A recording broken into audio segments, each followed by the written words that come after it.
This is my friend Janet. This is the day she told me it was lymphoma. This is the day I decided I had to do something. I had done it before. I'd run a marathon. I didn't do it well, but I finished. And I raised $5,000 for the Leukemia and Lymphoma Society. But that was back in 2002. I wasn't married. I was 25. I didn't have any children. I was participating in the Leukemia and Lymphoma Society's Team in Training program because I was a recreational runner and I wanted to say I had run a marathon. I signed up back in 2002 because Team in Training offered me a coach, a training plan, and a trip to Alaska to run my race. When else would I ever get a chance to go to Alaska? But now, in 2008, this journey had nothing to do with a fancy destination or a spare time hobby for a young single girl. I was 31 years old with 2 small children. I had very little free time. But I had a friend who found out she had cancer. The feeling of helplessness that overcame me could only be matched by that of Janet's and her family.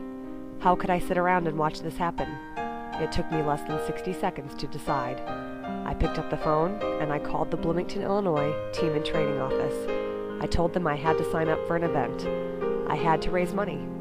I had to be part of the effort to find a cure. I signed up to train for a half marathon and to fundraise and run in Janet's honor. My goal was to raise $3,700. Janet was my first donor. She couldn't believe I was going to do this. She told her family and friends. They were my next donors. The money came pouring in. Everyone has been impacted by cancer. That's a phrase I hope will change someday, but for now, that's the reality. After the fundraising was underway, the training became the focus. Long may you run. Long may you run. My team met every Saturday morning at 7 a.m. to run anywhere from 6 to 14 miles. We would gather in a circle first and would often share a mission moment, a story about one of our patient heroes or a fundraising success. Some mornings were difficult. We ran through rain, fog, and very cold weather. But there was a strength in numbers as the team of runners became a support system for each other. And then there was Howard, our team captain, the captain of the entire Illinois team, who would remind us when we needed inspiration the most that anything we might be going through during training, the blisters, the sore muscles, the lost toenails, were nothing compared to chemotherapy. That saying became our mantra: if they can go through chemo, we can run a few more miles.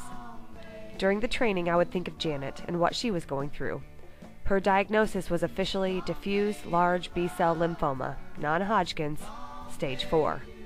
She would undergo 8 chemotherapy treatments over the next 6 months. She would sit in the hospital for a full day each time she had chemotherapy. She would need shots after every treatment to boost cell counts. And all the while, she was a mother of 4 children, a high school teacher, and a devoted wife. And for those people, her husband, her children, and her students, she would put a smile on her face. Later, she would lose her hair. One Saturday, Janet and her family met my team in Bloomington before our early morning run.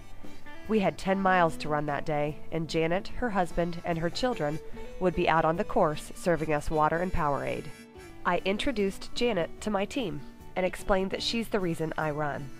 Janet, as always, had a smile on her face and took some time to talk to my team. But she didn't tell anyone about her treatments. She didn't tell us if she was suffering. I may never know how she felt during that experience, because all she ever did was smile.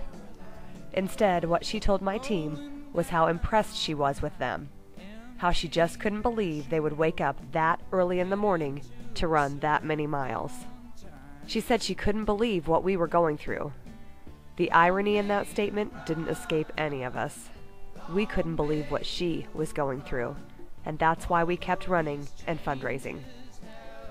When the training was over, I traveled to San Francisco to compete in the Nike Women's Half Marathon.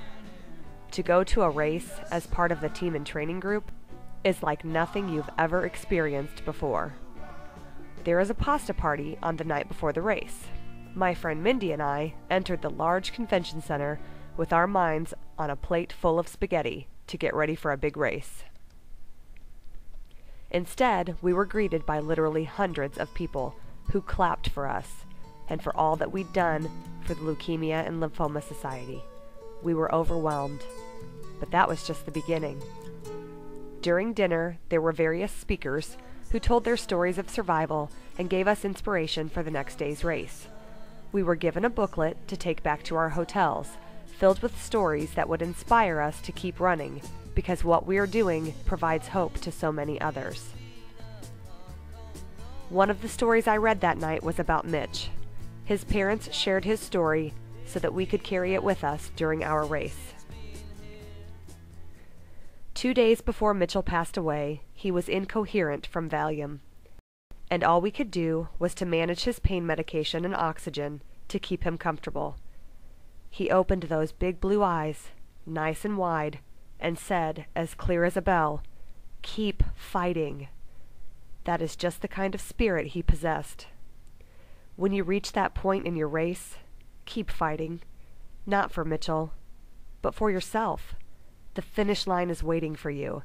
Keep fighting so that you can finish the task that you have trained so hard for, and in the process, help every other Mitch that is fighting for his life. Thanks again for your dedication. Stay the course. Finish strong. Go, Mitch, go. I finished the race, and Janet finished her battle. She's done with chemotherapy, and she's seen a few new hairstyles along the way. In her honor, I donated 8 inches of my own hair to the American Cancer Society. My time with Team in Training inspired me to volunteer for the next season as a coach. I continue to stay involved with the team, and I really do believe that we're helping to save lives, 1 mile at a time.